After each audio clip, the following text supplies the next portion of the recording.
Paolo?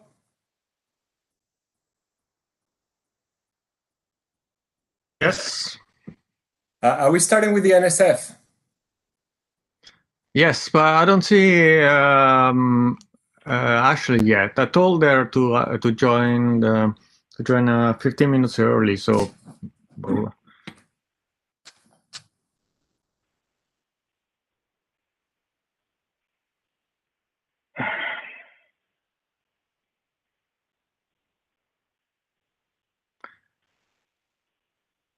I'll start with an introduction, and then I will have Ashley, and after that I'll take the floor for a minute, and then you can go, Roy.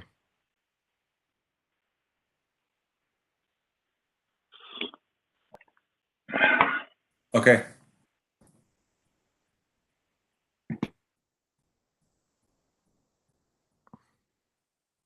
And did you get any feedback from Eduardo? No, I haven't actually. Okay. All right. So it's what we have, right? The last slides that you sent me is that those are the latest. Mm-hmm. Okay, I see Ashley here now. Hi, yeah, sorry to be just a couple minutes late. Oh, no worries. I mean, we said 15 minutes so that we have enough time for any, problems, or it's better to be a little earlier than late. And I think the other session is running a little bit behind, maybe just a couple of minutes. So maybe we'll start 5 minutes late here anyway.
So Marco, does Ashley need to be a co-host for the presentation to share, or is she okay like this? Ashley, want to try to share your presentation just to make sure that everything is okay?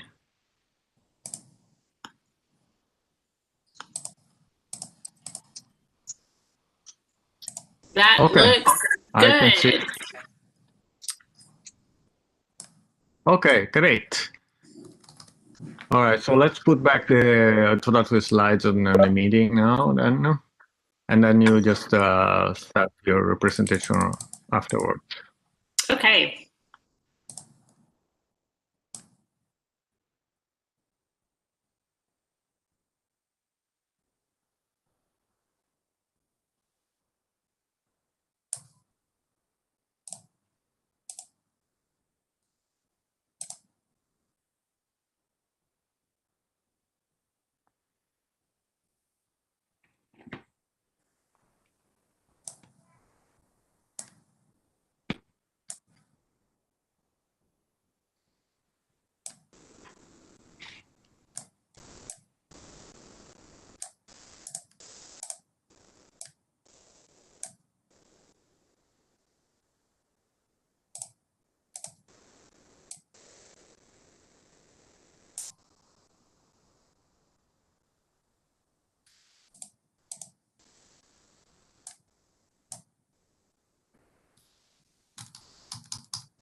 Okay, I'm gonna go to the other room to make an announcement when the session ends, and I'll be back here right afterwards. Okay.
Okay, thank you for joining, everybody. We're just waiting a few minutes. I think session 2 ended a little late.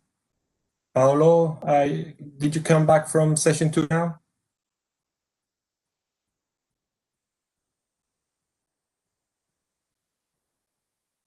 No, I guess he's still over there. Let's wait a few minutes and we'll start immediately. Yes, the other session is still going on, so it's gonna be maybe 5 minutes until everybody gets back here as well.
Paolo, what do you think? Shall we start? Yes, I just made an announcement. Let's wait a couple minutes for the people who were in the other room to join, and then we can start. I don't want to penalize people who were following the session because of, the session is just finished. So let's say we will start in 2 minutes.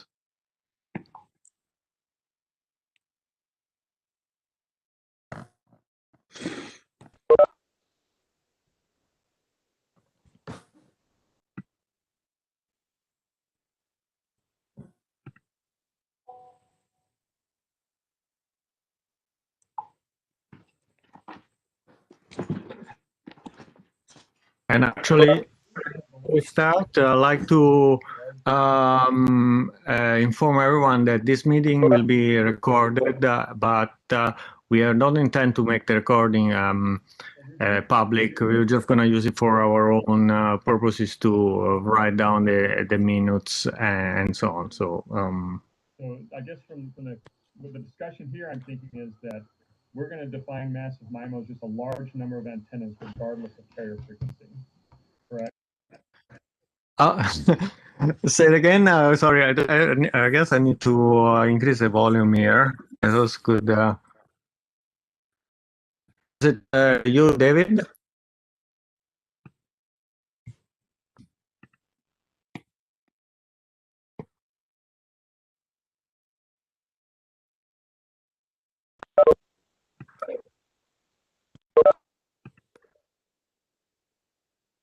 So if maybe I can share the introductory slide. Just see.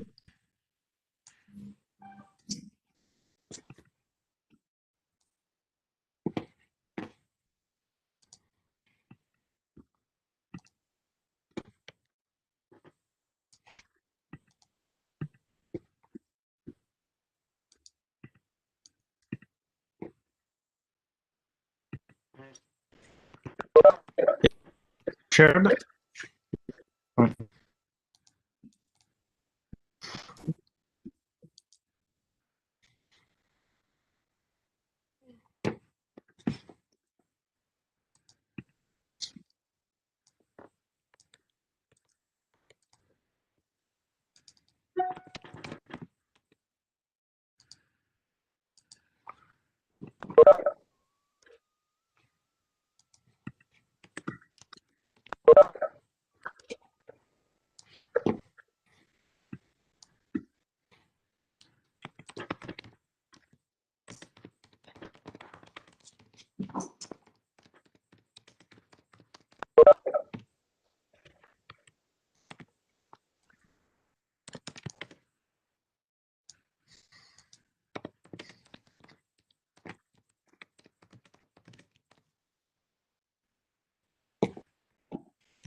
Okay, so I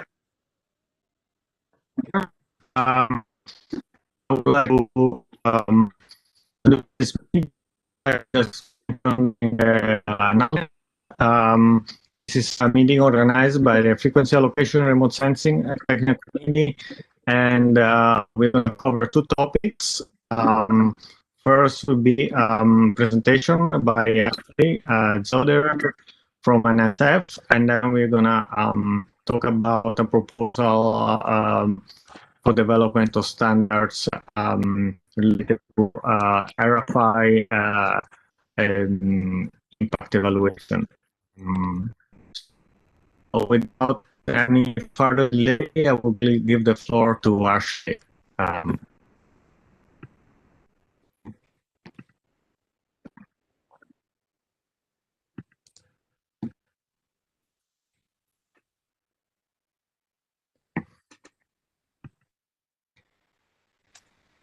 Great, thank you so much. And I really appreciate the invitation to present a little bit about this initiative at NSF. As he noted, I am a program officer that works in the spectrum management office at NSF, along with my colleague Jonathan Williams. But this is a new initiative that it really goes across every directorate at NSF. So we'll share a little bit with you about how this came to be and what some of the goals are, and definitely look forward to any input that you might have.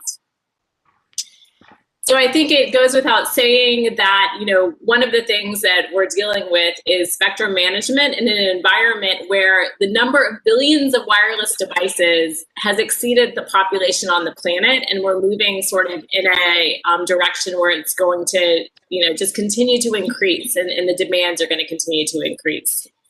I think we're all familiar with the frequency allocation chart. This is for the United States. It's not all that different than what you would find internationally or in other countries.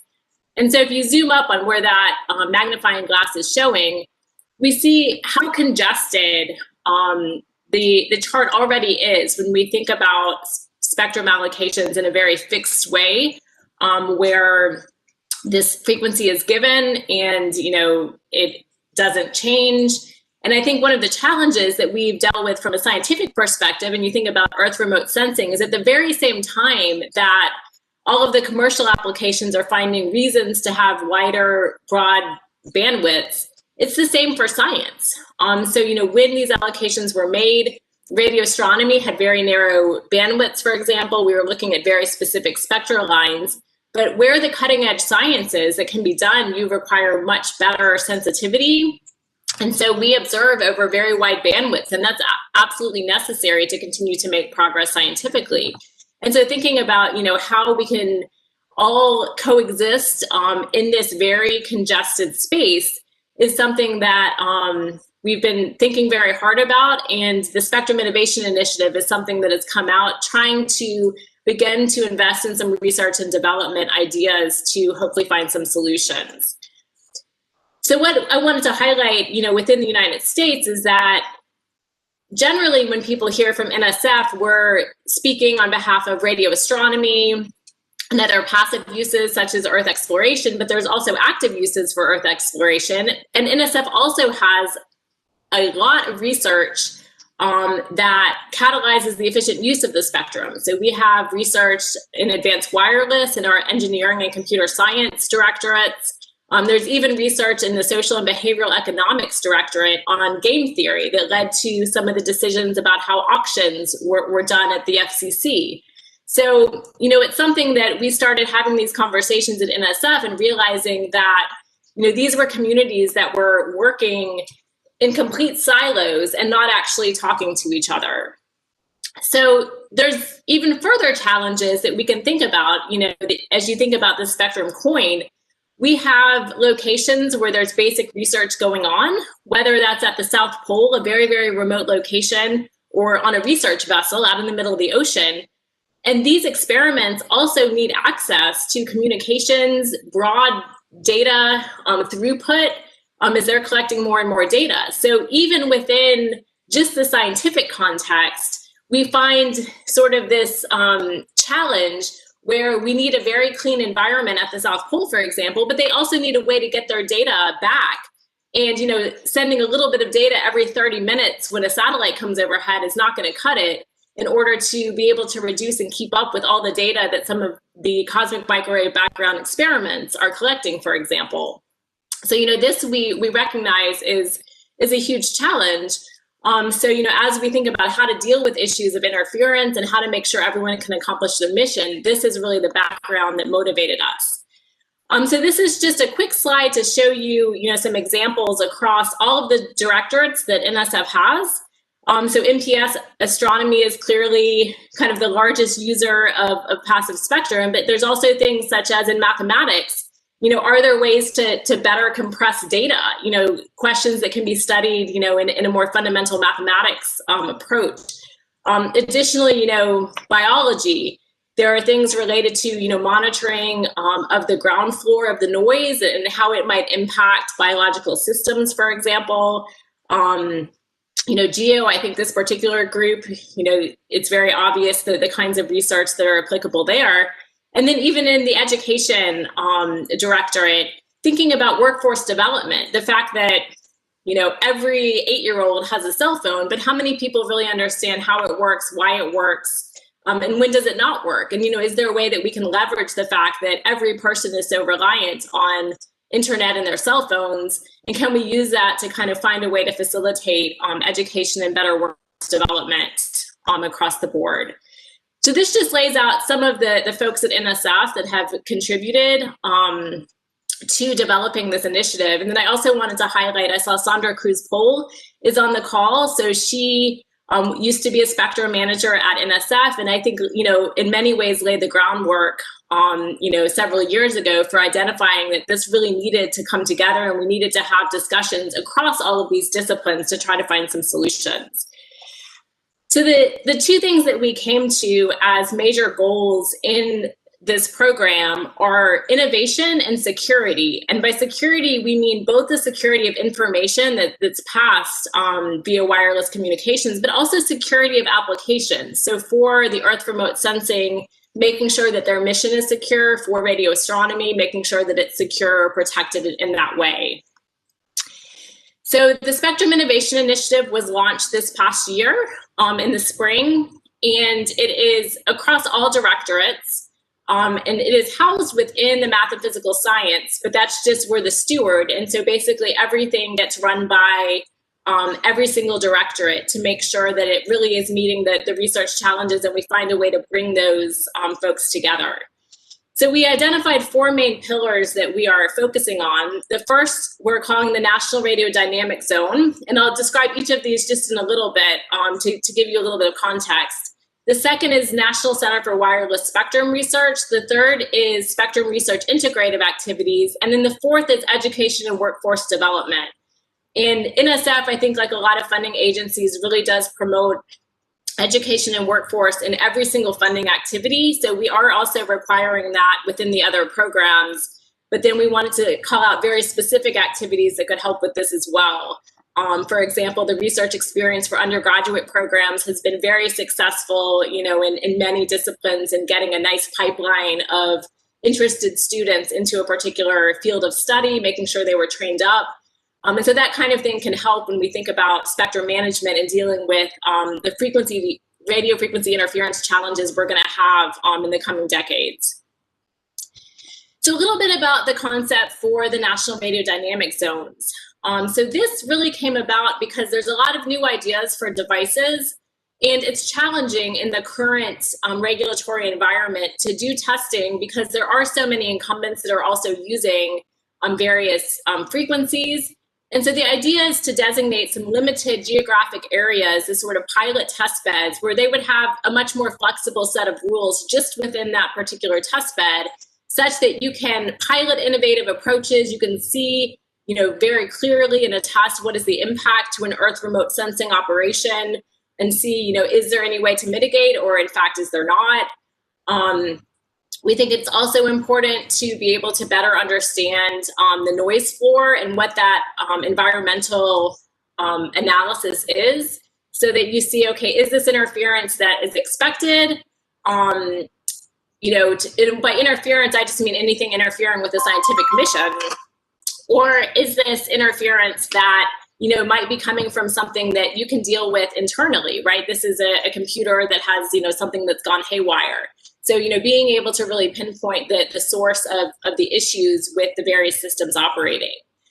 We also see sort of a future for spectrum management being much more automated, so that you don't have humans making manual decisions, which can take days or weeks or months to actually get things approved, but be able to make kind of real-time decisions, machine to machine.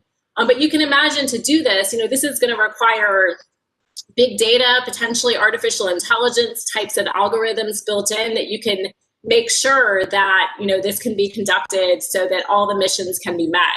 And then also thinking about sort of this bidirectional sharing concept, that, you know, it's not just about identifying more spectrum for one particular service that needs it, but also thinking about, as I mentioned before, the science services need much broader spectrum at the same time that cellular devices and broadband demands are increasing. So is there a way that we can ensure that we're moving towards a win-win scenario where we all are getting more access to what we need very specifically, rather than sort of a one-way movement of spectrum.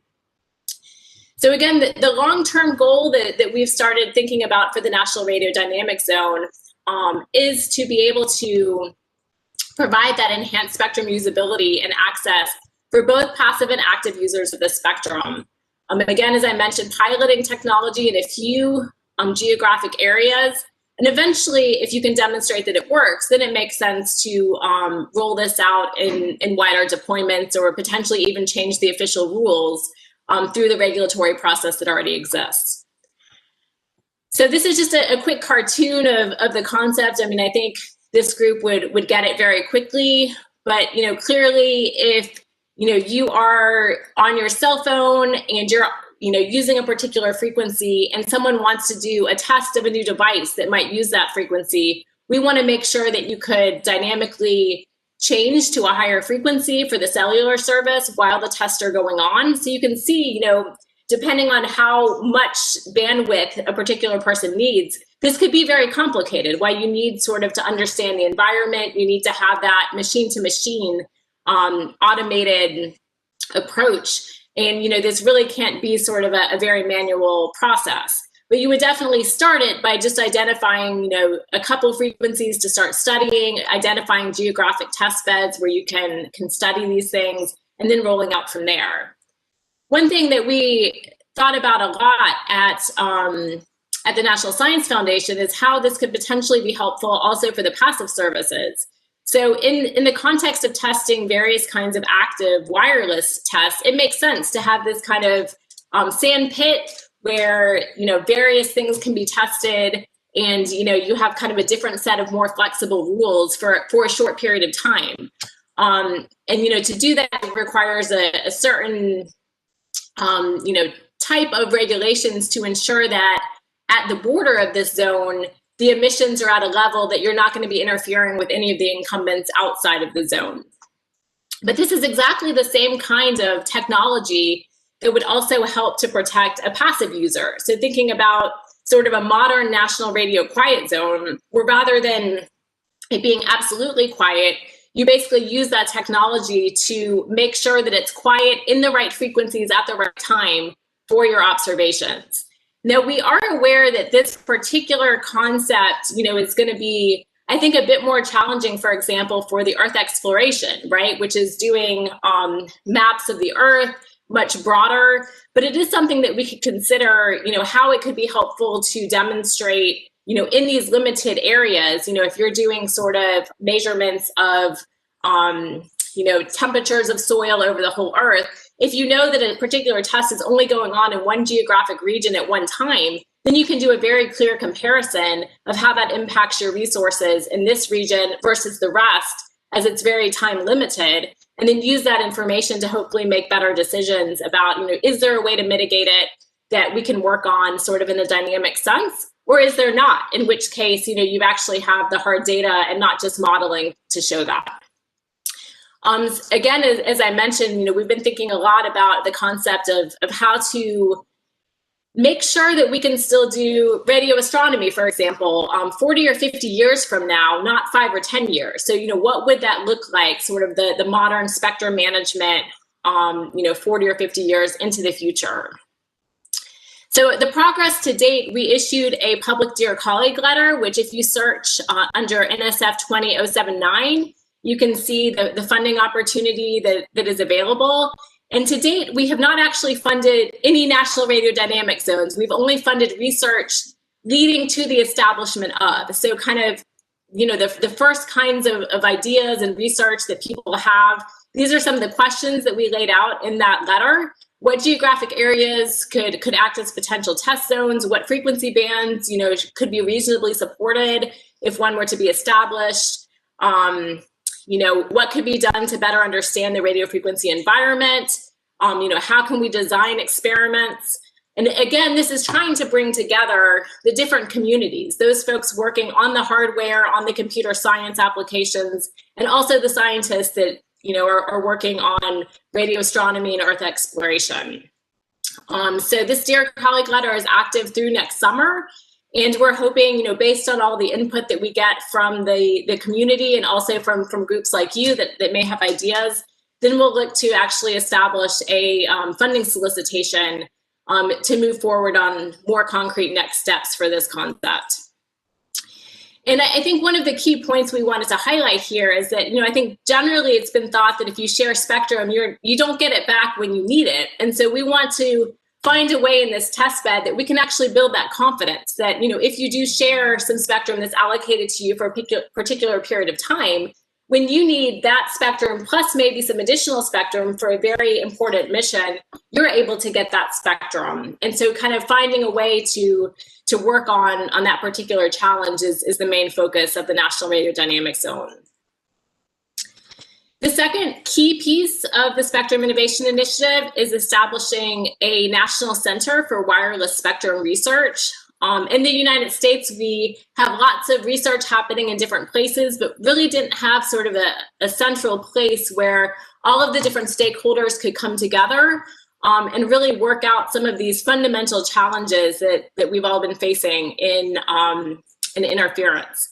So the main goal here is to connect those academic spectrum researchers with the various challenges that different users are facing. So we started in fiscal year 20, we awarded planning grants to a number of groups to begin thinking about a proposal for a single national center. And we do have a solicitation for a full proposal, and we expect to make an award this spring. And so that's looking at the level of about $25 million, about $5 million a year for a 5-year period, to just begin to establish this interdisciplinary type of connection.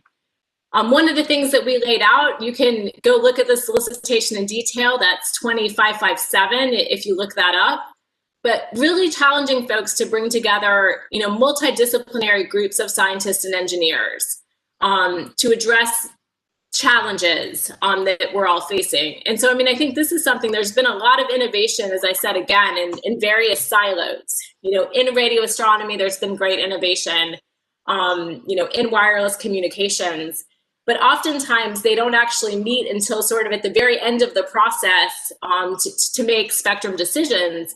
And then sometimes people say, hey, this can't be done. But if we could actually get those communities talking and working on the challenges much earlier in the process so that there's full awareness of all of the resources, there's full awareness of the needs of the different communities, we're hopeful that over time, this will begin to change the approach that people take, and that we'll be able to find some innovative solutions to some of the challenges that we face right now.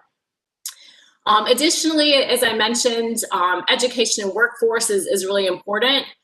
So I think a key part of this center is also growing that spectrum workforce, people that are really knowledgeable and aware. So, you need folks that are trained in engineering, but also that understand, legal implications, or an engineer that also understands, the scientific case. So, if a center can actually help facilitate the kinds of fellowships and programs that will create folks that, have had that pipeline of training, that would be, I think, a fantastic outcome. So we're looking eagerly to see the kinds of ideas that folks bring forward when they submit their proposals in the spring.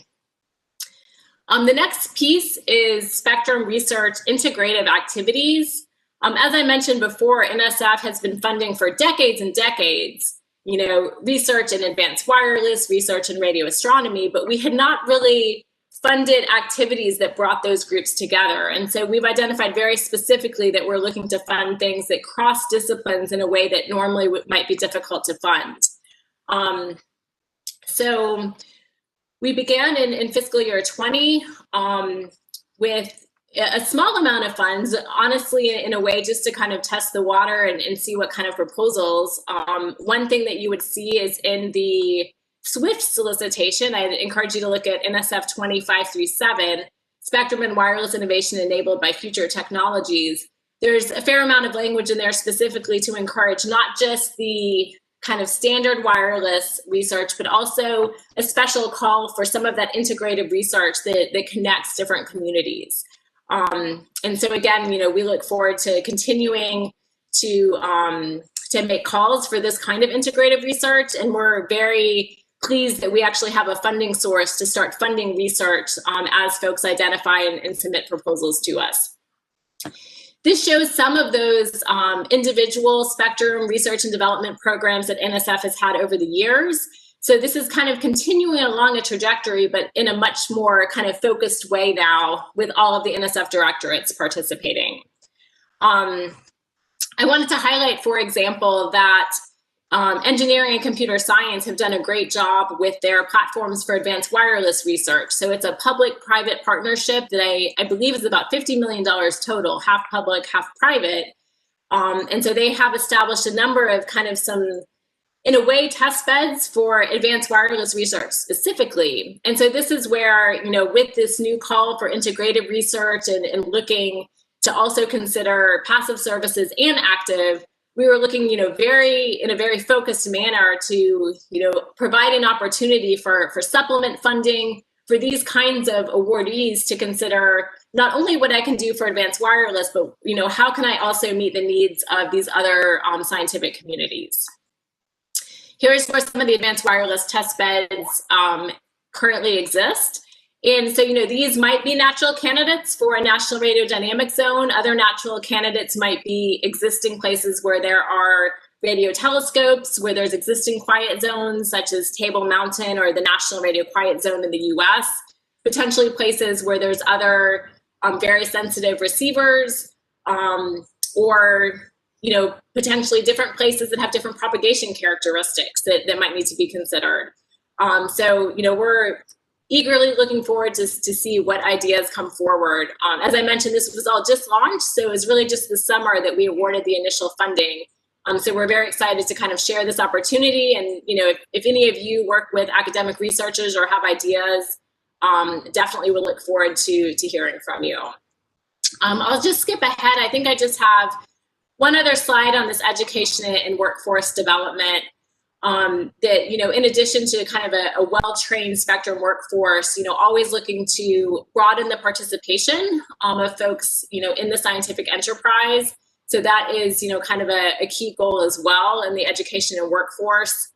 So that's something that we think about, as I mentioned, in every single grant that NSF awards, but, very specifically, I think for this particular challenge that we're all facing.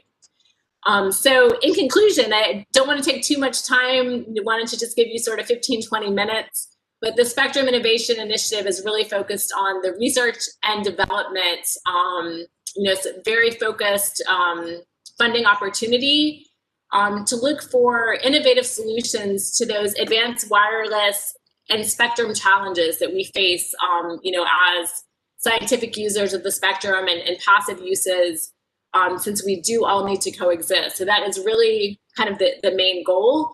And this is definitely going to be driven by the innovative ideas of the academic researchers, of the graduate students, who dig in. But, we felt it was important to provide that funding opportunity and to lay out the challenge clearly. So those are all the slides I have. Again, these are all the team members across NSF. You're welcome to email us, esm@nsf.gov, or you can message me individually if you have questions. And we do have a Spectrum Innovation Initiative program page that provides, a list of all the Dear Colleague letters and solicitations, and we'll keep that updated as things change. We also do have a workshop this Thursday, Friday that is focused on the National Center for Wireless Research. So if folks are interested, you'll find details for that on the Spectrum Innovation page. You're welcome to go there and register for that particular workshop. I think it's 2 half days. And yeah, with that, I'd like to say, thank you for the opportunity and happy to take questions about the program. Okay, thank you very much, Ashley, for this interesting presentation. I think it's very important for the remote sensing community to interact with the NSF and provide some input to this. I understand that this is very early stages for the development of this center. So providing some feedback is probably very important. So with this, I would open the floor to questions from the audience. If anyone has questions for Ashley, please go ahead.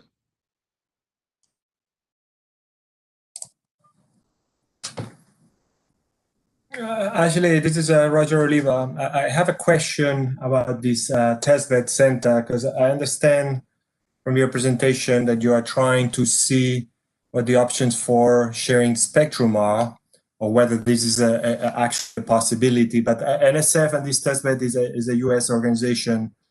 When we talk about remote sensing, we have international, obviously, satellites that go. So obviously within the US, most of the communications are within the US regulations, but when we talk about international satellites, so have you considered how this could be approached, or?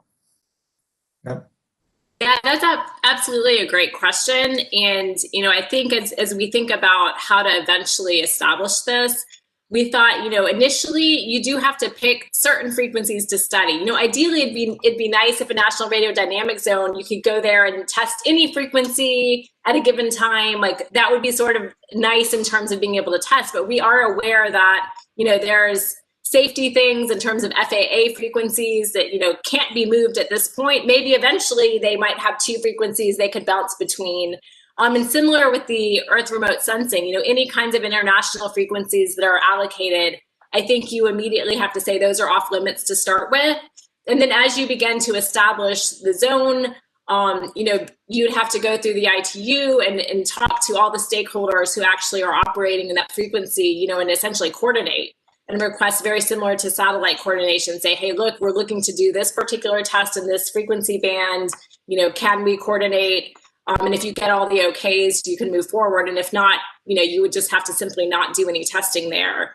The thing that's positive as you think about sort of 40 or 50 years from now is you could imagine kind of building in requirements that, different operations might have 2 or 3 frequencies that they can operate on, that you can actually provide that, real-time dynamic hopping, such that if you're doing a test in one frequency, they have a second frequency that they can do their operations in. So, it's something that, again, this is not something you can roll out 5 years from now or 10 years, kind of the big picture concept. You can start with, a couple of very carefully selected frequencies, most likely those that are going to be local to the United States, and, in this case. But yeah, we definitely, you would not infringe on any frequencies that dealt with safety or things that had international rights to be there without the proper coordination.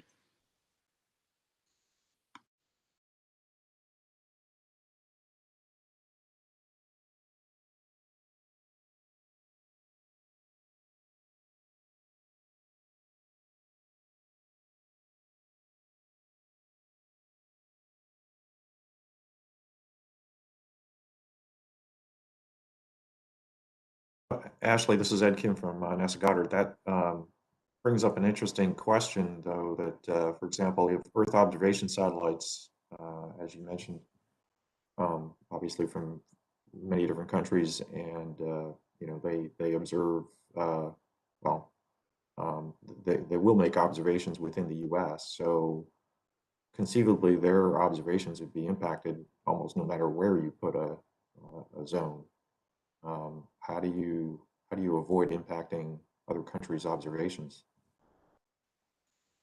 Yeah, that is a fantastic question. And I mean, I think this is where, again, you would not impact them to start with, right?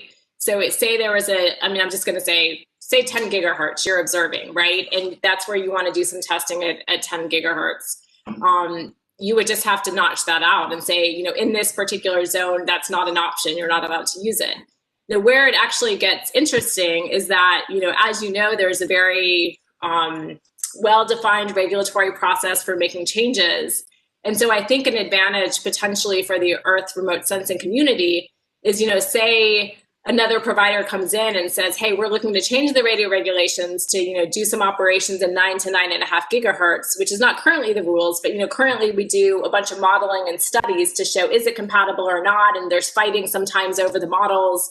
And so that's the kind of thing I find could be really useful is, if you could get approval from, the various other incumbents to say, hey, we want to do a test in this particular geographic test bed from 9 to 9.5, for this new application, we're going to let folks go for these 2 hours. We're going to see what the satellites see, how it impacts their mission. Not only would you have the models, but you would have concrete data to see how it impacts you, does it impact you, are there ways to mitigate? And then that would be another kind of decision-making point that would go into, whether or not you supported changes in the radio regulations internationally and also, domestically, clearly. So, again, definitely not advocating for a free-for-all, within this zone to start with. Again, you would pick very careful frequencies that you could coordinate, things that were, on the ground, frequencies that you actually had the rights to, and you would not do this for any international frequencies. But I think that's where we really see the potential benefit for the Earth exploration community. What is the impact, once you roll this out? Other questions that we've thought about, aggregate interference is a big problem that's very hard to model. And so this is another kind of thing where you can say, okay, it's easy to put in 1 or 2 devices, but could we actually, if you had a zone, again, in that example, say you're operating at 10 gigahertz, you're trying to get a good observation, and the question is 9 to 9.5, and are you going to get, spillover that impacts the operations? Can they both operate and share? Then you can actually have not just 1 device, you could roll out 1,000 devices just in that zone for an hour test and see how it impacts the satellite. So that's the kind of thing that we're thinking about. Can you, identify these very specific zones for this kind of testing in essence to sort of supplement the modeling that's taking place? And if there's ways, in the future that you could actually, as I said, coordinate even better, that would be great down the road. But that's what we're thinking initially. So again, you wouldn't be doing anything that would interfere with the existing incumbents, without full coordination and approval in advance. Yeah, thank you. That sounds like, that coordination question needs some fleshing out, or some straw man scenarios to really figure out what that means. And, if you rule out all the, once you rule out a bunch of potential scenarios, what's left?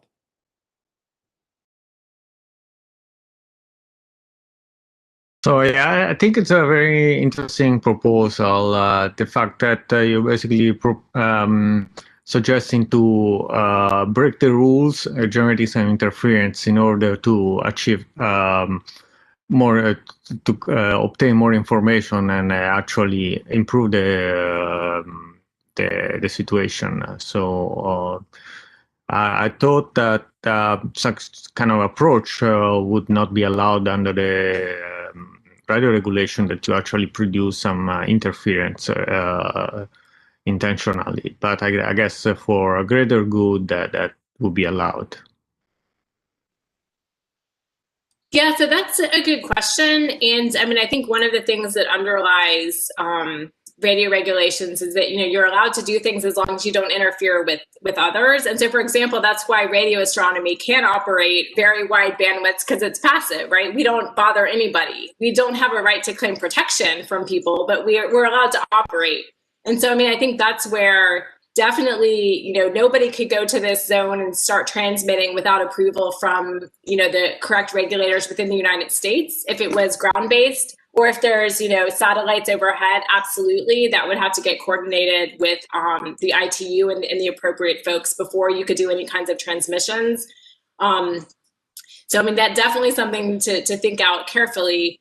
But this is something that, we've seen from a spectrum management perspective. There's, when you discuss kind of breaking the official rules, there are actually many requests for that come in. They're in the United States called special temporary authorizations, where people get an authorization or an experimental license to do something for a short period of time.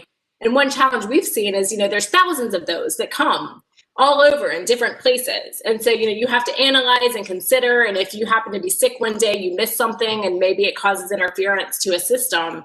And so in some ways, this is saying, hey, let's do those when we have to, but if it's for research and development, why don't we see if we can consolidate all of that into a geographic area where we all are aware that this geographic area, this is going on. We're all aware of it. We can time things. If you have a very important observation, you make sure that there's no transmissions in that frequency at that time. And you can kind of, just begin to roll out this concept, is it possible? As you're imagining kind of spectrum management automated of the future 40 or 50 years from now, it's kind of a baby step in that direction. So again, as I said, it's not something 5 years from now, we're not going to be transmitting at every frequency. The goal might be 2 or 3 additional frequencies that, very carefully chosen to try to start, considering how this could work, to try to lay the software infrastructure, the hardware infrastructure needed, to make sure, but definitely not something that would happen quickly. But it is the kind of thing that, we need the creative ideas, we need the research to weigh in if any concept like this were ever to be helpful. Because we see that, without this, again, as somebody mentioned, you're looking at, hey, if you look at where people have rights to frequency spectrums, there's like hardly anything left. There's nowhere to go. And so people just keep crowding each other. And so, is there a way that, not just that Earth exploration holds on to the frequencies it has, but is there a way to actually get you access to more when you actually need it? If you identify a scientific case that you need double the bandwidth to get sensitivity for a critical observation, is there a way to actually accomplish that? And so that's the kind of things that we've been trying to think about. But yeah, I've made notes of the points raised already, and definitely, if folks are interested in being part of sort of brainstorming process, and updates, definitely send me a message and we'll keep you in the loop.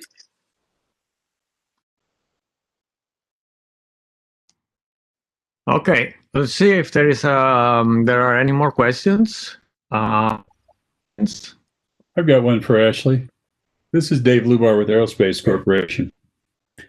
Do you see NSF playing a role in educating the commercial users who are familiar with communication systems of what the significant difference is of Earth exploration passive systems that are measuring noise floor variations with square law detectors? They don't seem to understand that this community is a different beast. Yeah, that's a really, really great question. And that is one of the chief aims of the National Center for Wireless Spectrum Research, is bringing together these different communities. It's one of the challenges that we laid out for the folks that are proposing to actually run the center. $25 million is not, honestly, that's nothing compared to how much money is poured into, commercial R&D in various devices. So we're very cognizant that, the center should have a very focused role, right, in terms of what is a challenge that could be met by, something that's very focused. And then what you bring up is one great example. Who's actually running workshops that brings together, the engineers and folks that working R&D at private industry, and bringing together those scientists thinking about the next generation satellite that they want to launch for ESS. That's going to be 10 or 15 years in the future. They're getting those specs out. Like, we should have that conversation like 15 years before both new technologies roll out, and have those engineers talking to each other, understanding their needs, seeing, is there a way we can work together on this? So yeah, that's really one of the kind of driving motivations of the National Center, if that could be a way to help facilitate those kind of conversations. But yeah, we agree that's incredibly important. And I personally have found we've had a lot of coordination requirements that we have to do for radio astronomy. And we found generally that, it's generally when you make folks aware of the problem, people are very willing to do what they can to try to be helpful once they fully understand it. There's always exceptions, but I've been very, very pleased at, how folks in industry, they love science, they understand the importance of what we're doing. And so oftentimes it's really a matter of making sure that information, that education gets there, not just assuming that they know it, but being willing to say, hey, when I have a question, who's the expert that I can pick up the phone and call and get that information? What's a reliable source where I can get the latest specs? Who can I talk to? So that's something we find would be really, really valuable. I'll just make one comment. I think the idea of engaging between different communities that are competing for the finite spectrum is a great idea. But for it to really produce any benefits, you kind of have to have a certain amount of goodwill on all sides. And some of us, who have some experience swimming in that lake, are kind of wondering, well, gee, you have these corporations that are know they can make huge profits from doing their stuff, and they know that they're a lot more powerful than the passive communities. I'm glad to see that you're trying, but the skeptical part of me wonders, what incentive does does the communications industry have to really to get engaged? Yeah, that's a really great comment. And I think that's one of the reasons we're excited at NSF to involve the academic community, right? Because everybody in industry started as a student and a graduate student at a university, right? Maybe they were doing thesis work on a new device and eventually they get a job with industry. And so, we can definitely bring industry into, conversations, for example, at the National Center. But if we also, are reaching out, and that's where we found we had failed at NSF, right? The engineering and computer science directorates were doing all of their research, never talking to the graduate student in astronomy, right? So if those students can meet each other in academia when, their goal is simply learning and they're not kind of yet to the stage where they're at companies where, yes, you're beholden to your shareholders, you need to make money. It's almost too late to make a decision at some point when you get to that stage. So that's where, again, this is not going to be a silver bullet that solves challenges we're dealing with right now, in 5 years. But we're hoping, hey, if we can start this process of education and bringing together all of these different stakeholders, the engineers working on advanced wireless and the graduate student working on Earth exploration, and they're coming to conferences, they're meeting each other, then in 20 years when they're CEO of a company and the head of NASA, they know each other, right? They understand each other's needs, and you've done that hard work of education over, many, many years.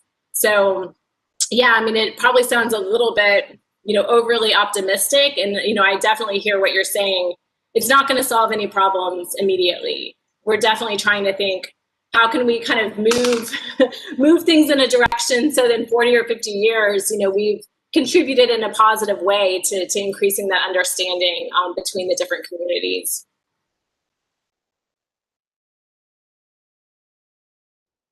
Thanks.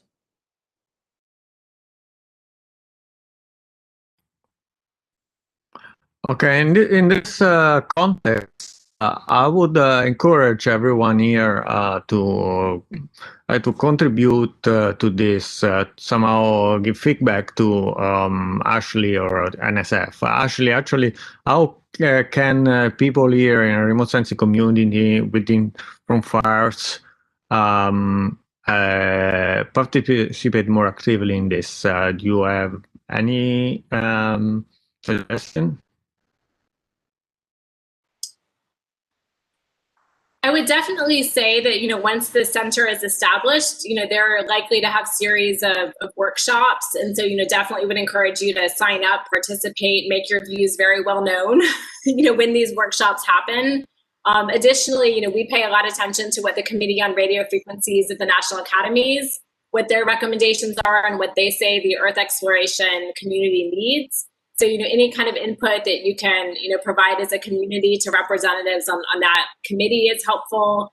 And then again, directly any ideas that, you might have as you read the solicitation or the Dear Colleague letter, if something doesn't, sit well with you or you have a better idea, we're definitely would love to hear from you. our coordination group, we meet monthly, and so we're also happy to have folks come in and give us briefs on different kinds of science or different projects you're working on, so that our whole team is aware, everything from the engineers and the computer scientists to a radio astronomer like me that doesn't know everything about Earth exploration missions. So definitely, if you're willing to give a talk about a mission, contact me or anybody on our team. But I think those other ways, especially once the center has stood up, to participate actively when you can in those workshops and provide feedback, is a way to make sure that folks hear what the needs are. And once they hear what the needs are, if, they fight against it and turn an ear away from it, at least we've done our part to make sure that they're aware of what the issue is. And it's not a matter of them not having that opportunity to hear directly from the community. All right, thank you, Ash. FARS, the technical committee will continue to follow this, the development of this initiative and provide updates to our membership and to the remote sensing community. And if anyone wants to participate more through us as well, just get in touch, and we continue working on this.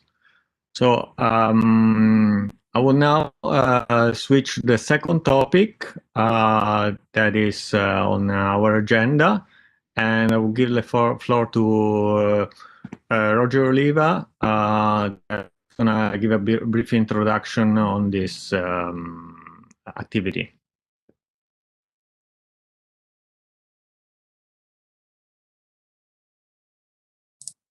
All right. Do you hear me? Yes. All right. Can you? Yes. Thank you. Thank you very much, Paolo. So I wanted to present here this initiative that we started with Frequency Allocation Remote Sensing Technical Committee, which involve the creation of IEEE standards for RFI contamination assessment, and this has been done, as I said, within FARS. So I guess the main idea behind this was summarized. Why we started this was summarized in this.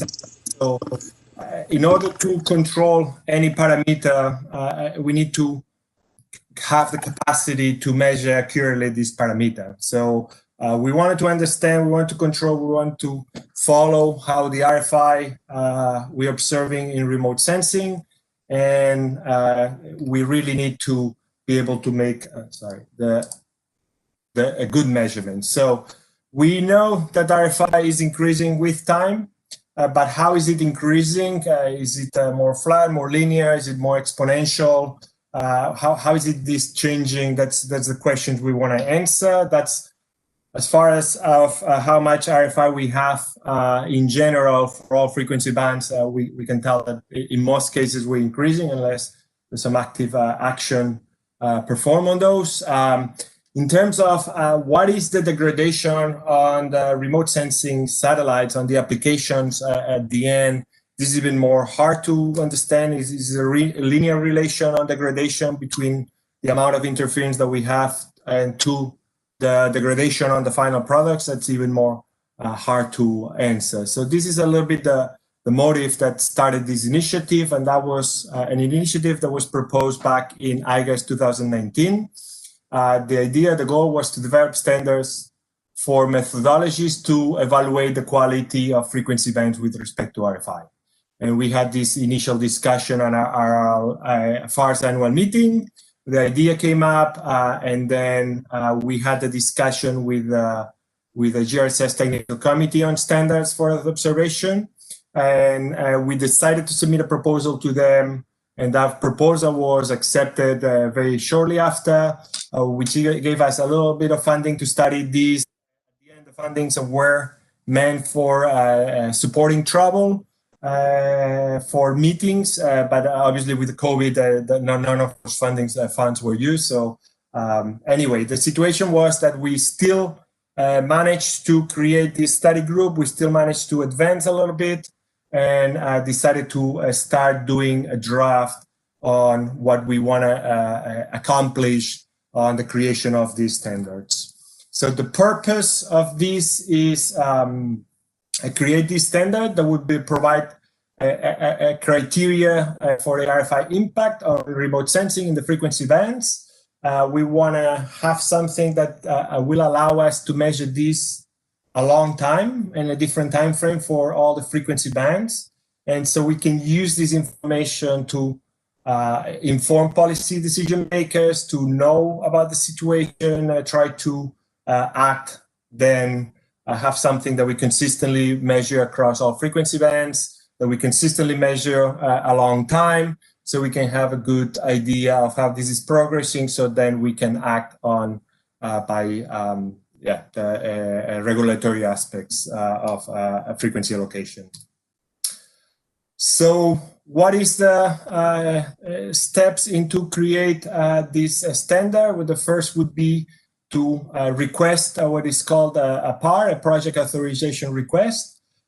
This is, we will need to do two things, create a working group and submit a PAR, a project authorization request to the IEEE Standards Association. This PAR, which is the document that states the reason for the project and what the working group intends to do. And then this working group will develop the standard with the input from the working group and feedback from all stakeholders. Once this PAR is approved, so that would be a submission and it's approved soon after, we would have 4 years to create this standard.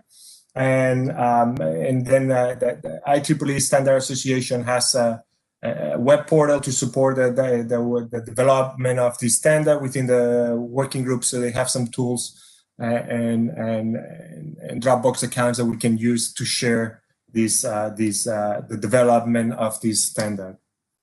It was important to mention that there are several types of standards within IEEE. There's what they call standards, which is a document with mandatory requirements. There is that would be the shall, no? You shall do this. Recommended practices. This is more less mandatory. There's a you should do something, and finally there's the guides, which is even less. It's just an advice, and that would be the equivalent of you may do something like this. So this is the different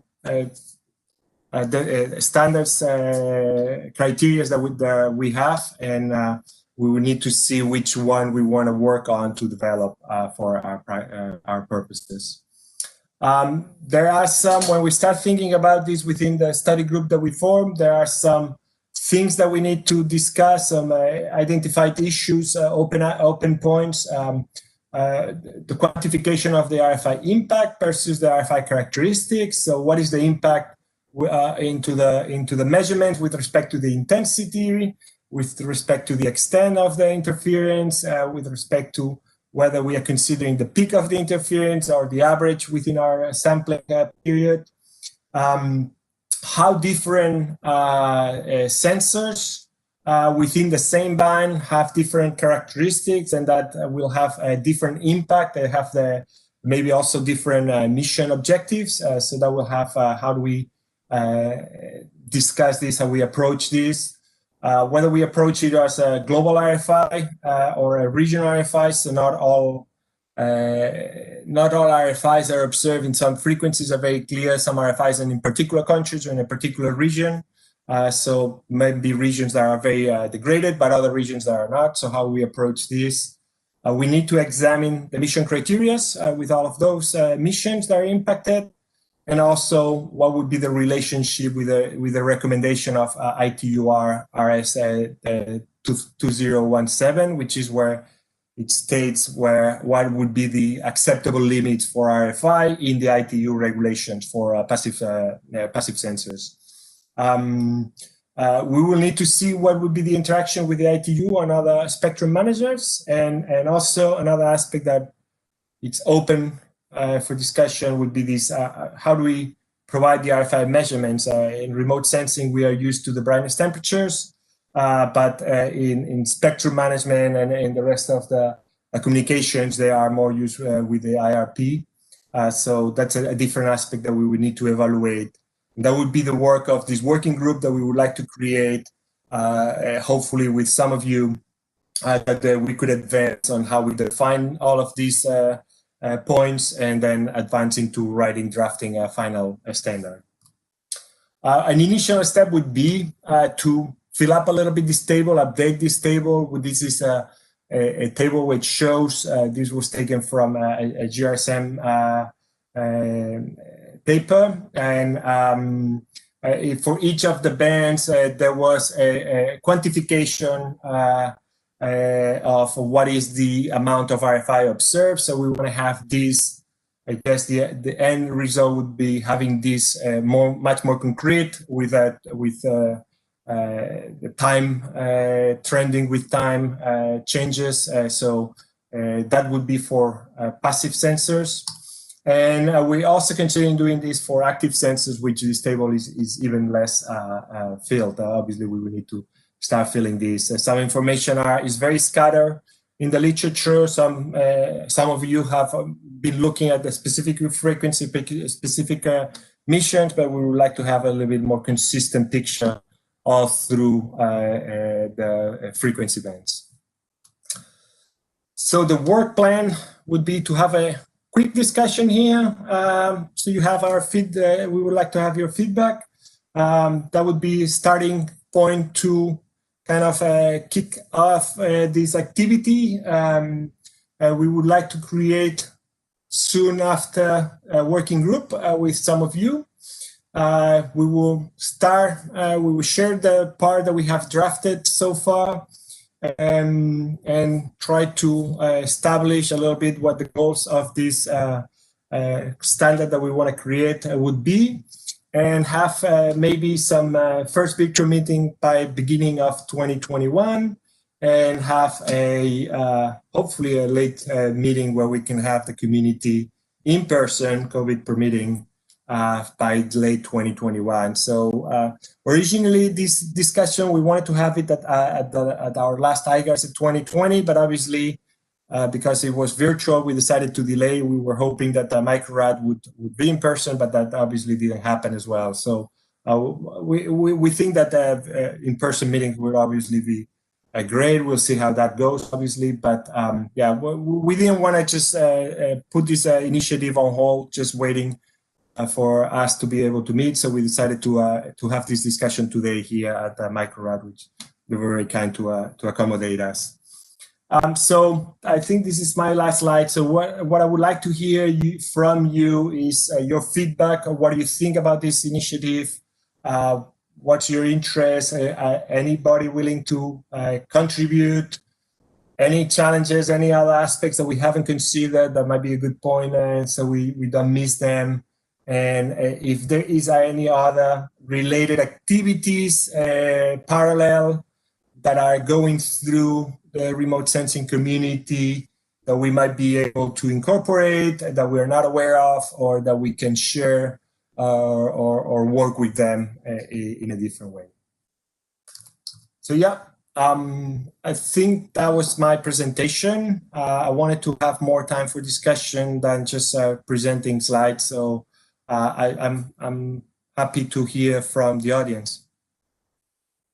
Roger, it's yes. Eduardo Marelli. Hi, Eduardo. Hi, how are you doing?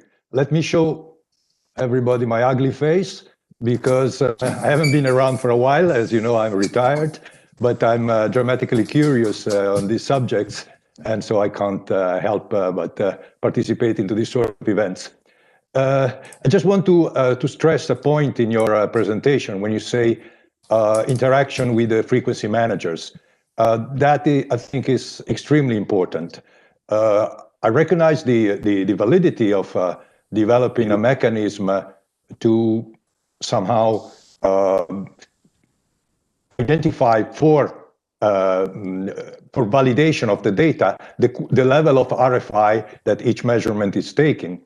But that is surely needed for the scientists. But I would say that that could have a second use, and the second use would be actually to report that to the frequency managers. You know much better than anybody else, I guess, what we could achieve thanks to your work and the cooperation of the ESA Frequency Management Office on SMOS, on all the dramatic interferences we were getting on the 1.4 gigahertz. And yet we managed to sizably improve the situation, at least in certain areas of the world.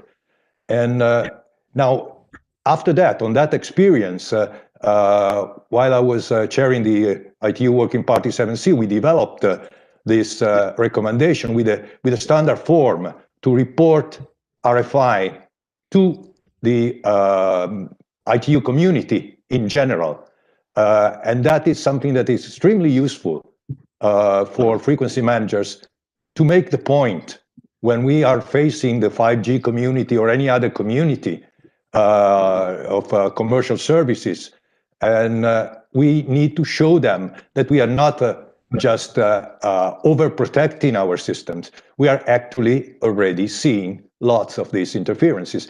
And that is why it is important to provide to the frequency managers ammunitions during these discussions to make the point, to show the effect of these systems, and possibly to see the first signs of the effect before it's too late, because once a system is completely deployed, then it's too late. So it is something that I believe it's important to complement this activity, and it's not additional effort. I'm not saying that you should be filling in the form for the spectrum managers, but you just provide the data. In whatever format you will standardize in IEEE, you provide the data to your frequency managers, and they will take that into account and use it in the right fora. So that is what I consider important from this in this respect. And I take the opportunity to say hello to a number of friends that I haven't seen for a while that I see are in the group. So. Nice to hear and see you. Thanks. Thank you very much. I couldn't agree more.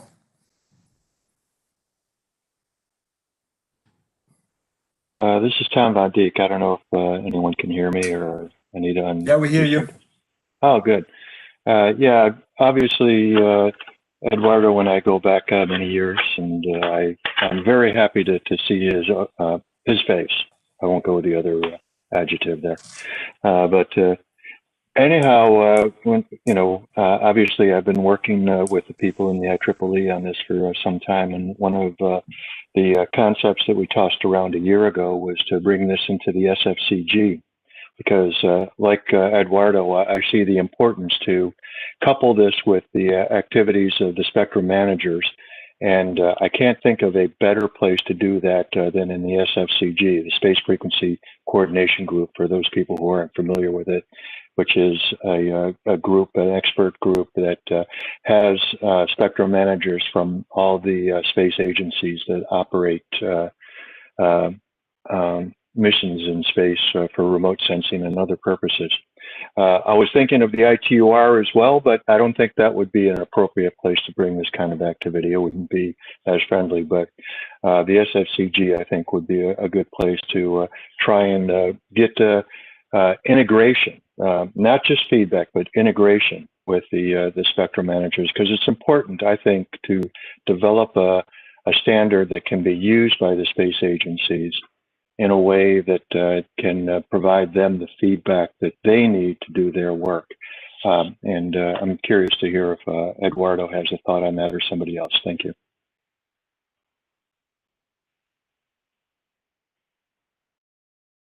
Well, you're provoking me, Tom, so I answer.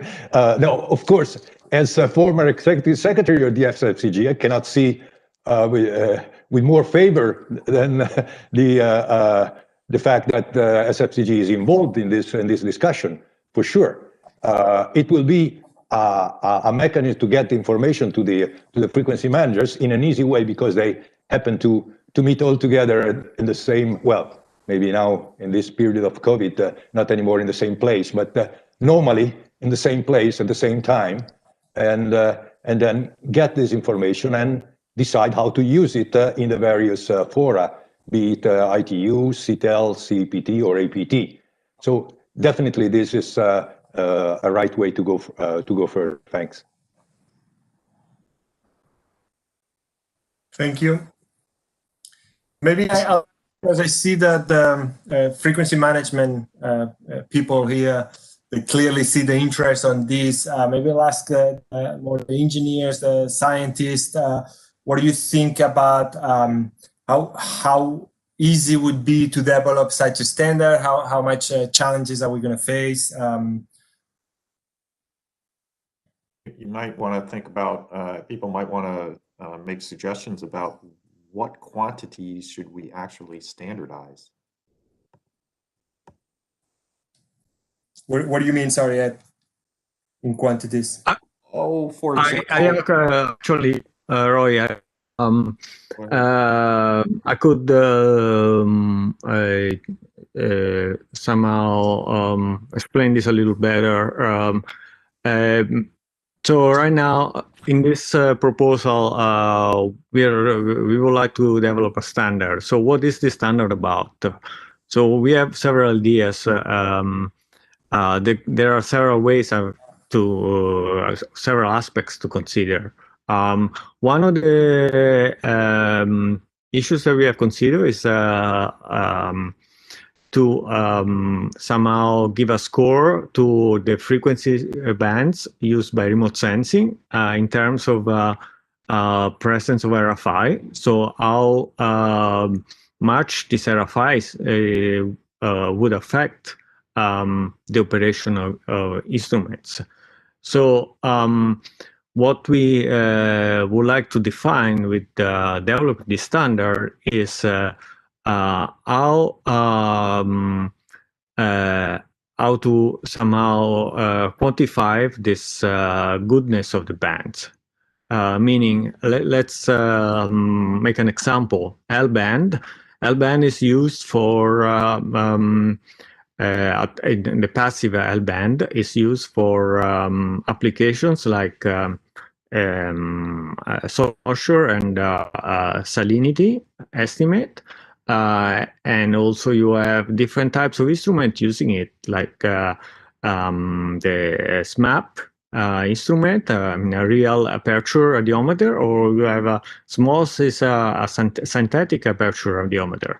So each one of these applications or instruments, they have different requirements in terms of what is acceptable in terms of RFI, how the RFI affects their measurements. So here we're trying to define somehow a standard, I would say, in which we say, okay, for L-band, we should achieve this kind of quality for salinity measurements made by a synthetic aperture instrument or made by a real aperture instrument. So we'll need to actually try to say, okay, up to this point will be acceptable to have RFI. I mean, I hate to say that because it should never be acceptable for RFI, but somehow define this. For example, this is just an idea. Also, at the same time, we could also try to give directions on how this RFI should be measured. I mean, what kind of information we'll need to know for RFI measuring this band. Also, it will be probably very much specific to the particular instrument or the particular application that is considered. So, so this is what I mean by trying to figure out a standard. So for it, we would have different bands. We have to figure out a way to grade these bands in terms of RFI and do this considering also the particular applications in each band. So that would be basically one of the work that could be done within this this activity. And of course, there could be a lot of variations on this. So why we are having discussion, and we we try to understand what kind of standard we wanna set. So I don't know if this clarifies a little bit the issue.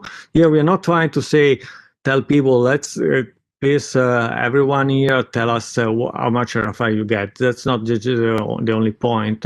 We just don't want a lot of measurements of RFI to put together. We want to develop a framework where we can put all these measurements somehow, and how those measurements interact with each other and so on. So it's more the framework that we are trying to establish here than the actual content. And that's what I wanted to say. Thank you, Paolo.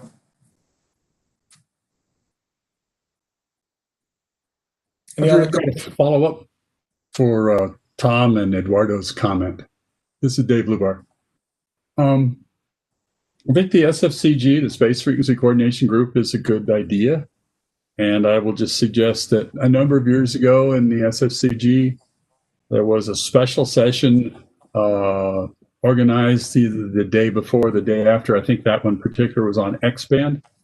But if you can get enough content, you can go before the SFCG this year and ask for that. Maybe in another year, you could schedule an all-day session at the beginning or the end where you would concentrate on this topic, and you would then get the attention of the spectrum management community.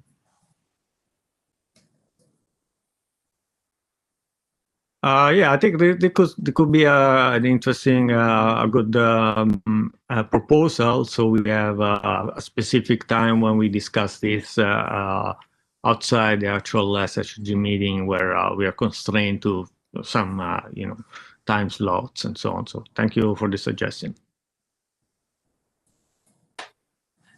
May I add another point? It relates to the point that you raised in one of your slides about the relation between this activity and recommendation RS 1027, the ITU recommendation that contains the protection levels for the various bands, the passive band specifically in this case. Now, I believe it's very, very important to keep this in the back of your mind whenever you develop these standards. It's important to be sure that we don't shoot in our foot, as sometimes we risk to do, for example, when we talk about mitigating interference to passive sensors. And by mitigating, it means that we do some form of post-processing or these sort of things, or that we simply discard certain data because we recognize that they are corrupted.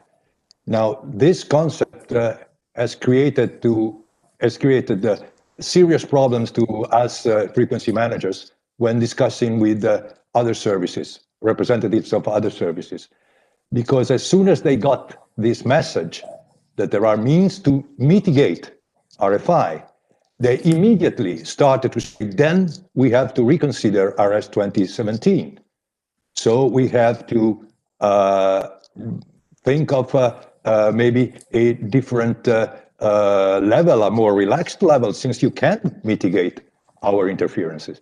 Now, we have to be extremely careful on this point, and whenever we indicate these standards, be very, very cautious on not offering any hook to representatives of other services to attack our protection levels, which are not just for the current instruments, in some cases are also for instruments that are under development with higher sensitivity, that, as was said in the previous, in the first of the presentation.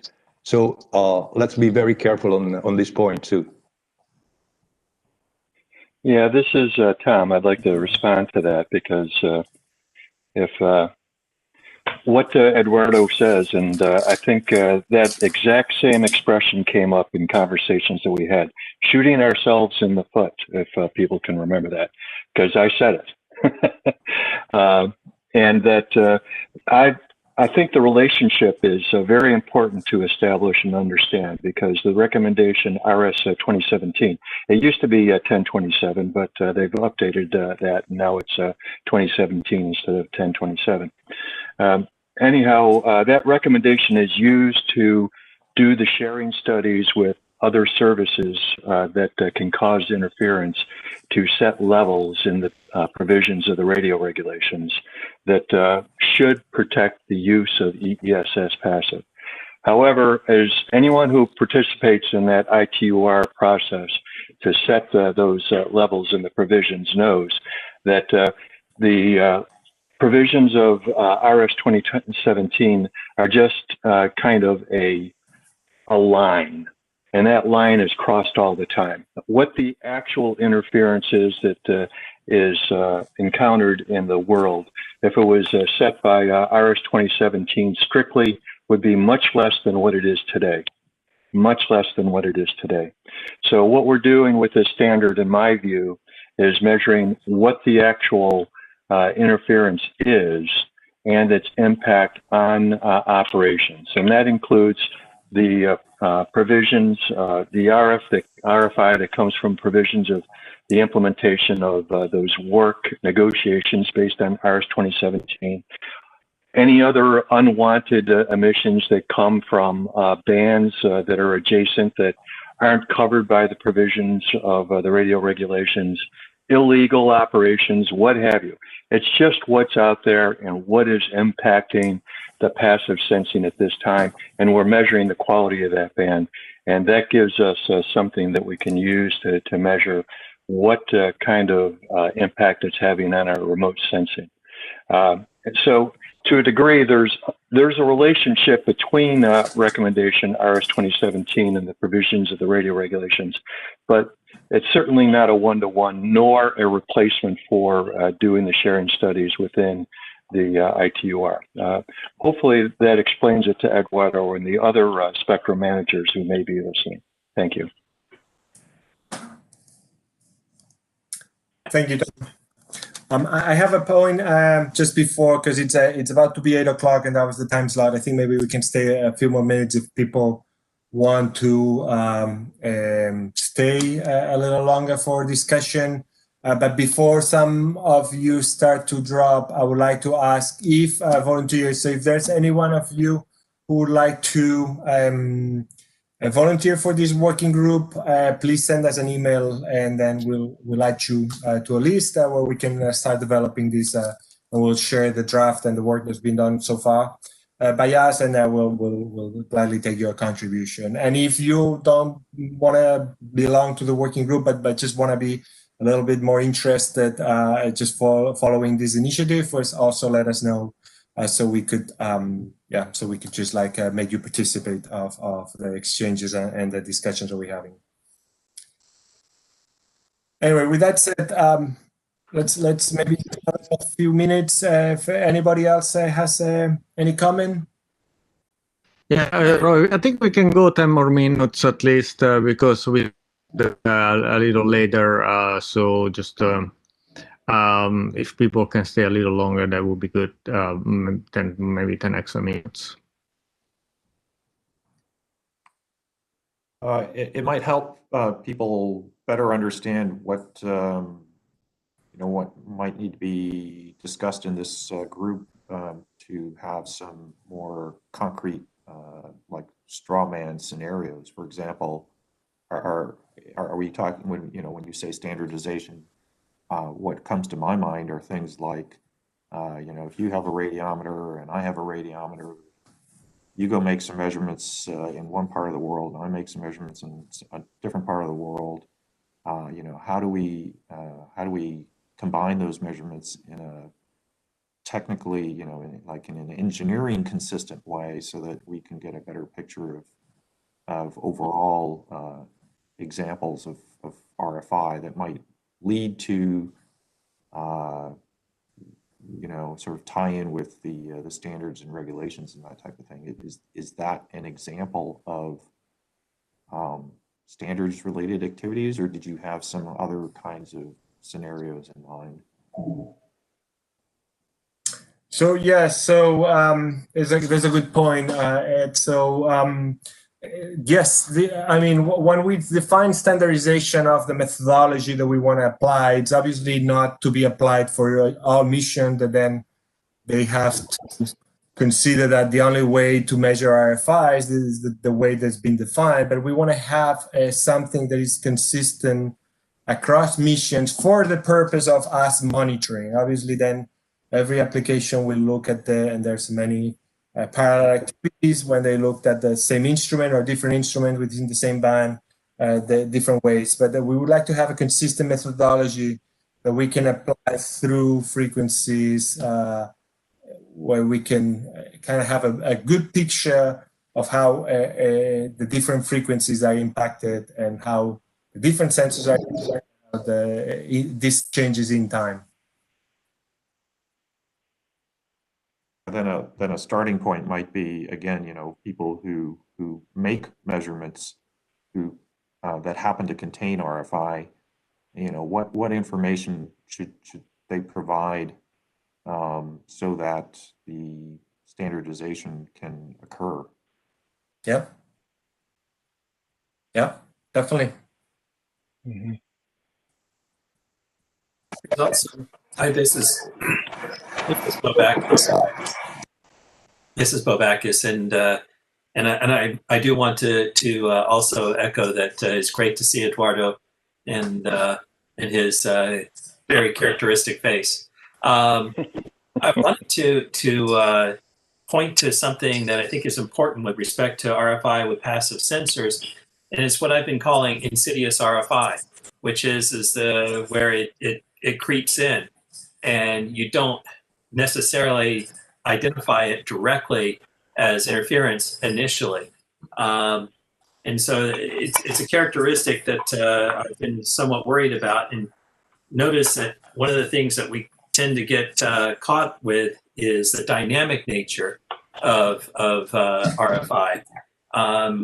Every time you turn around, there's a change with respect to 5G, which was 4G, was 3G, and is going to be within the next 10 years 6G. And that we need to actually look at this in terms of its dynamic nature as well, and recognize that corrupted data can become part of our database, and we need to be aware of that. And I just wanted to say one other thing I thought was always been excellent, and the discussion about presenting at the SFCG and discussing this with them is a very, very good idea. And that is that when we've done this in the past and pointed towards the interference to in L-band and such to passive sensors, it really helps with the spectrum managers to see that this is a phenomena and how it's being observed, and it helps in that calibration of what is needed for protection and spreads that. Thank you. Mm-hmm. Yeah, I'd like to follow on what Bo said about the corrupted data that is caused. I call this the tip of the iceberg problem, and that the RFI that we see is really the tip of the iceberg. Where an iceberg, that's only the tip of the iceberg is only 10% of the entire mass. We don't know what the entire mass of RFI is, however. That relationship, and that can change, I think, according to the type of RFI and the band that we're working in.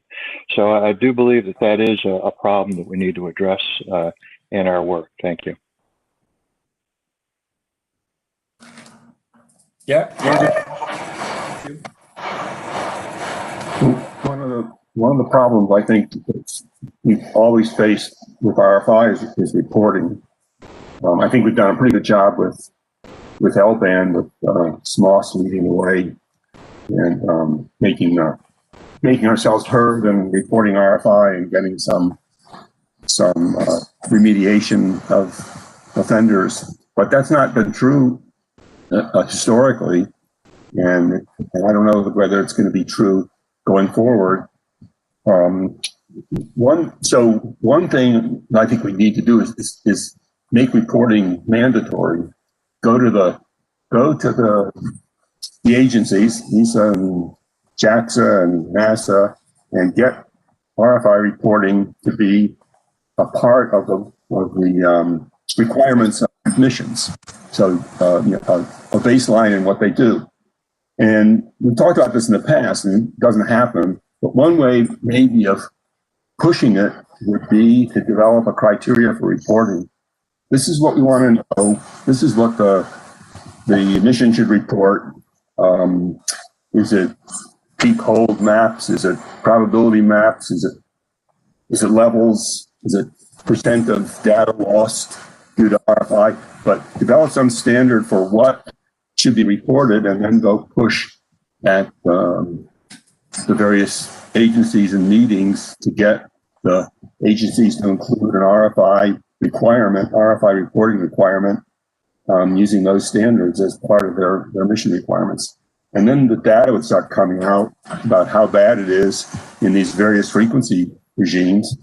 And I think we begin to get more publicity and maybe some more remediation.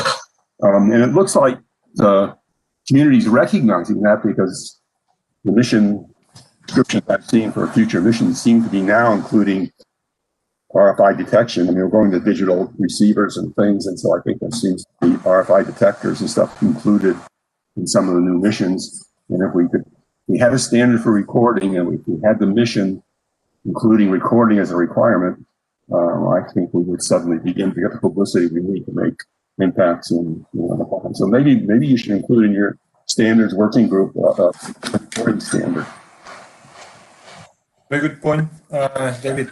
It was something that we considered already, I would say, and that we haven't scoped this option. Which is that we started focusing on one aspect, but it's definitely something that we still consider, and we might as well include within this same standardization process. Yes. David, this is Ed. This came up in another conversation a few months ago, and somebody went and actually looked. NASA, I believe I have this right, NASA actually has a reporting requirement on missions. The problem is it's not widely known, and it's not widely enforced. It would be interesting to find out if ESA also has something. Well, I never was aware of such a thing with Aquarius, and I don't know that SMAP has a requirement. We're reporting RFI for SMAP as a volunteer activity. Yeah, like I said, I'm pretty sure I'll have to go dig up the actual number of the requirement, but there is a requirement on the books at NASA for that reporting to take place. It just isn't well known and doesn't always happen. When you say for reporting, Ed, are you referring RFI reporting or any? Yeah, correct. Okay. And it's not just the kind of RFI that David was referring to, where once the satellite's in orbit, that's radiometer, for example, sees RFI over some place, but it's even things like at the launch site. When they're trying to coordinate launch activities and their radio communications get affected by some kind of RFI, it's literally anything that impacts a satellite mission.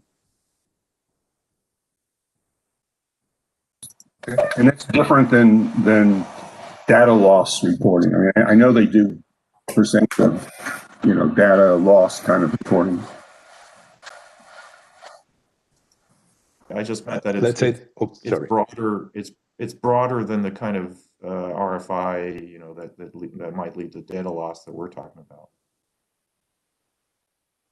Well, if I can speak about ESA, let's say for what is relevant to interference to the data communication, that is something that is relatively often communicated to the frequency managers. They are actually asked to take action on it because in theory, before you launch, you have a coordination, and you should not have interference on the data. And by the way, the interference could be from another satellite, not necessarily from terrestrial users. While it is different, and it's just beginning now, as we were discussing before, the reporting on sensors interference. That's also because the definition of interference is a bit tricky. It could be a large interference that clearly corrupts the data, and then, okay, it's a matter of loss of data. Or it can be, as Tom was saying, this plausible data actually affected by interference, which is not obvious because it's still scientifically plausible as a measurement. So there, it's much more difficult. That's where the difficulty, the complexity of this activity will lie on in defining what constitutes the interference, how to detect it, how to report it. Thank you. Roger, I got a follow-up as well. This is Dave LeVar. I think it's important for the community as you work this to appreciate that there are, let's just say, a couple types of interference to passive remote sensing. Many of you are talking about the scenarios where you successfully identified interferers for SMAP and Aquarius and things of that nature where they're in the band where they weren't supposed to be there, and that a regulator would work with you to move them out of there once you identified them. But I think what you're going to face in the future is a much different kind of interference. It's corruption of data from adjacent band emissions of services that have levels that have been approved and agreed to by that regulator. And so they're not going to help you get it out of the band because as far as they're concerned, it's fine. And I think it's very important that you recognize these two different types of data. I think similarly, you have obviously missions that have the data content such that you can bring that information down to the ground through the existing communications bandwidth and do some post-processing. But you also have missions now with so much data that your only mitigation, well, mitigation is the wrong word, but that your only action is to try to flag what's wrong with that data if you had that capacity in space, because you have so much information, there's no way in heck you'll ever get it back to Earth. And so I do think you have to start thinking about these categories. I sort of also object to the use of the word mitigation. The comment that was made earlier, frequency managers, means that thinks you've fixed it.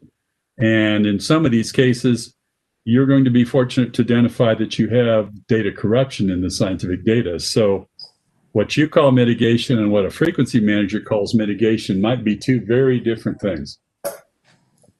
Yeah, in fact, I'd like to follow up with that, David. That's a very, very good point. I think mitigation is a very dangerous word to use. We've mentioned it a few times, and it leads to I think, some improper conclusions based on what discipline you're in and who you're talking to. When you start using the word mitigation, it carries different effects. And I think we need to be very careful as to explain that there are some things that you do to make yourself more robust against an interfering source, such as adjacent band interference getting into your passive band spectrum. That's one thing that you really cannot mitigate, especially by the time it's become aggregate and it's getting into your passive band sensor in space.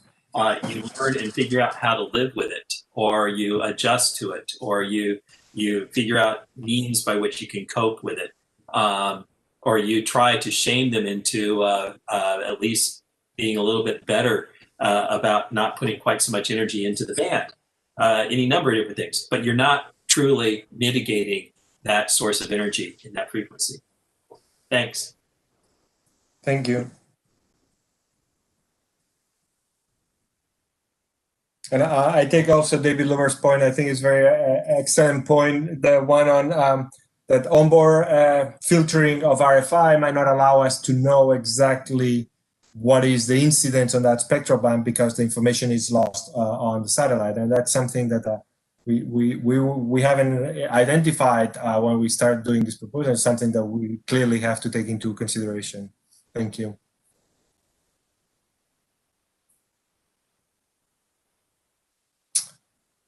Okay,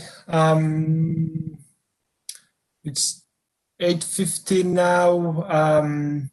Is there any other last point anybody wants to comment, mention? Well, I could say one last thing, if that's okay. And the thing that comes to mind after hearing a number of comments from Bo and also from David Lubar and others is that what we're trying to build here is a specific tool.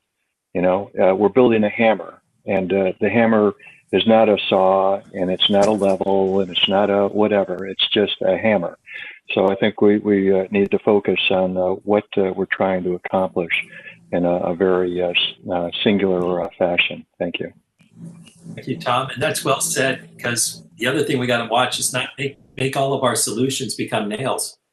Make sure we use the right tool for the right problem. And always count on you to follow up with a good comment. Thank you.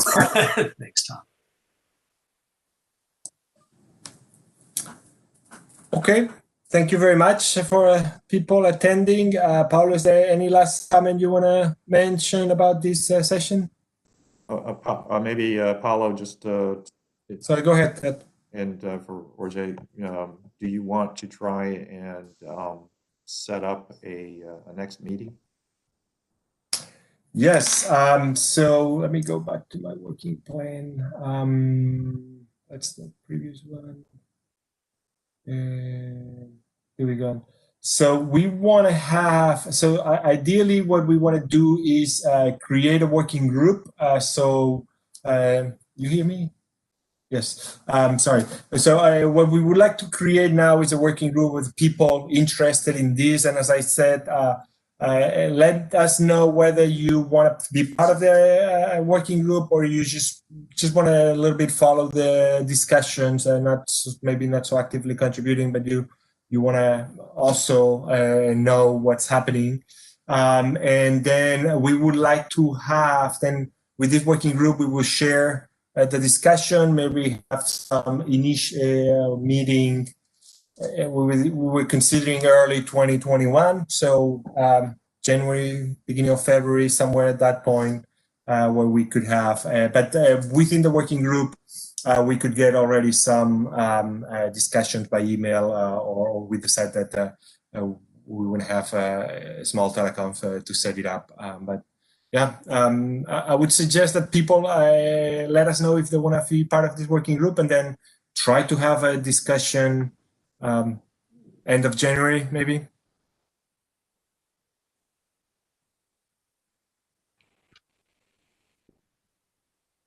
Could I have a comment? Sure. It was just one of the last remarks. Unfortunately, I had a problem with my microphone getting to work. I just say that, for instance, MedUp Second Gear has an online onboard detection and disregarding, probably should call it detector on board, but it was an issue. What if the detection is failing, etc. So it actually provides two sets of data, filtered and non-filtered, you could call it.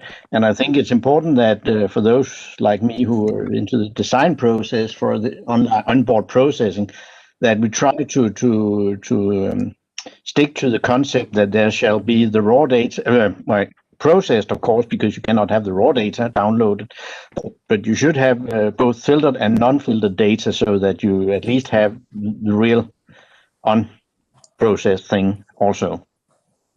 Thank you. Thank you very much, Stephen. You're welcome.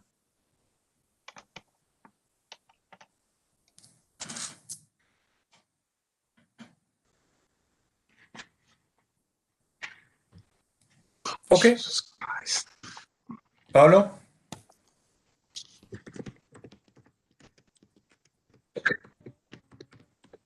Do you mean? Yes, so I just want to, yes, I can hear you. Can you hear me? Yes, we hear you. Can you guys hear me? Yes, we hear you. So I just want to make one last comment that the IEEE Standard Association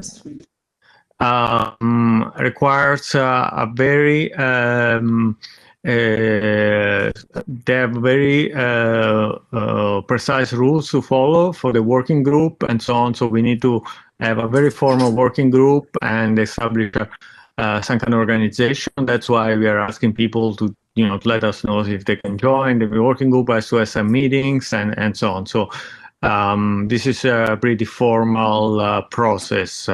So right now, what we have is a study group. And what we're going to form is a working group, and we have to provide IEEE standard association with the names of the people in the working group. So just want to let people know that this is the process, and I will follow up with people interested exactly what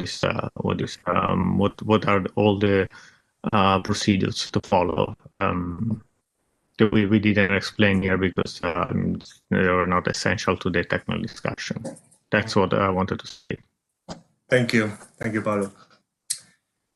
Okay, then I would suggest that we close this discussion. I hope you can hear me because. Yeah, we hear you. We heard you, Paolo. So I would suggest that we close the discussion here. And thank you, everybody, for participating. And as I said, let us know if you would like to participate a little bit more with this initiative. Thank you very much. Thank you. Bye, everybody. Thank you. Bye-bye, everybody. Thank you. Bye. Yes, bye-bye. Thank you. Bye-bye.